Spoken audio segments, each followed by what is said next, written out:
প্রিয় বন্ধুরা, আমি Htc একটা সেট আজকে আপনাদের সামনে FRP বাইপাস করব। এই আমি ওয়াইফাই কানেকশন দিতেছি। ওয়াইফাই কানেকশন দেওয়ার পরে আমরা নিচে যাব এড নেটওয়ার্কে। এই দেখেন ওয়াইফাই কানেকশন হয়ে গেছে। এই যে আমরা এড নেটওয়ার্কে গেলাম, এখানে গিয়ে যে কোনো কিছু টাইপ করে ওটাকে সিলেক্ট করব। টেক্সটগুলোকে ওই যে সাইটে শেয়ার চলে আসছে, ওই শেয়ারে ক্লিক করে তারপর আমরা এখান থেকে যাব জিমেইলে। যাওয়ার পরে এই ভিতরে চলে আসলাম। এখন এই যে এখানে নোটিফিকেশন থেকে অ্যাপ সেটিং থেকে এখান থেকে ম্যানেজ, তারপরেই চলে গেলাম আমরা সেটিংয়ের ভিতরে যাওয়ার পরে আমরা সেখানে ভার্সন দেখতে পারবো। এফআরপি কত ভার্সন আছে সেটা, অ্যান্ড্রয়েড ভার্সন কত আছে সেটা দেখতে পারবো, ঠিক আছে।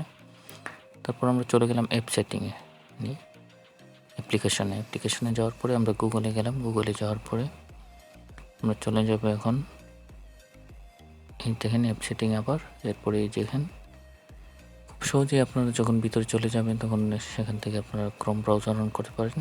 ক্রোম ব্রাউজার অন করে অথবা মেমোরি কার্ডের ফাইল ম্যানেজার অন করে আপনারা সেটটাকে বাইপাস করতে পারবেন।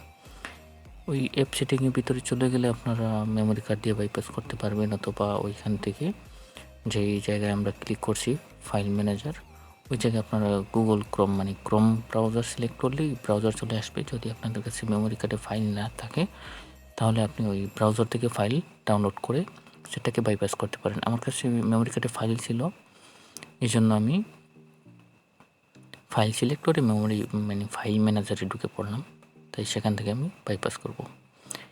এই মডেলে যে গুগল অ্যাকাউন্ট ম্যানেজার আছে এই সেটে ইনস্টল হয় নাই, আননোন সোর্স অন করতে হবে। এই আননোন সোর্স অন করলাম। এখন আমরা গুগল অ্যাকাউন্ট ম্যানেজার 601 যেটা মার্শমেলো ভার্সনে সেটাকে ইনস্টল করতেছি। সেটা ইনস্টল হয়ে গেলেই আমরা এক ক্লিকেই ছোট্ট একটা সফটওয়্যার আছে সেটা দিয়ে আমরা গুগল অ্যাকাউন্ট সাইন ইন করবো। দেখবেন ছোট্ট একটা সফটওয়্যার আছে, সেটা হচ্ছে FRP বাইপাস APK। সেটা প্রায় 1.5 MBর মতো, 1.5 MB থেকে কম। সো সেটাকে আমরা ইনস্টল করতেছি। এটাকে ইনস্টল করার পর আমরা শুধু গুগল অ্যাকাউন্টটাকে সাইন ইন করবো। এই দেখেন ওপেন করলাম। ওপেন করার পরে ওই 3 ডটে ক্লিক করে ব্রাউজার, তারপরে ওকে, তারপরে এই দেখেন আমাদেরকে সাইন ইনে নিয়ে যাবে। সেখানে আমরা গুগল অ্যাকাউন্টটাকে সাইন ইন করবো। এটি চলে আসছি আমরা। এই শুধু গুগল অ্যাকাউন্টটাকে সাইন ইন করবো। সাইন ইন করার পরে আমাদের আর কোনো কাজ নাই। ইমেইল ইউজার আইডি দিতেছি। ইউজার আইডি দেওয়ার পরে ইউজার পাসওয়ার্ড দেবো ইমেইলের। তারপর আর কোনো কাজ নেই। এই আমি পাসওয়ার্ড টাইপ করতেছি, তাই এই জন্য আমি সেটাকে আলাদা করে রাখলাম।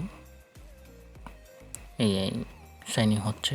সাইনিং হওয়ার পরে দেখেন সাইনিং হয়ে গেছে। এখন আমরা সেটটাকে রিস্টার্ট করব। আর কোনো কাজ নেই, শেষ, আমাদের কাজ হয়ে গেছে। এখন সেটটাকে আমরা অন করব। ডাটা অন থাকতে হবে, বিশেষ করে শুনে রাখেন সেটটাকে, যারা নতুন তাদের জন্য ডাটা অন রাখতে হবে। আর সেটটাকে রিস্টার্ট করার পরে সেটটাকে পুনরায় অন করতে হবে ডাটা অন রেখে। তারপর আমরা স্টেপ বাই স্টেপ সেটটাকে অ্যাক্টিভ করব। তো ভালো থাকেন বন্ধুরা, দেখা হবে নেক্সট ভিডিওতে।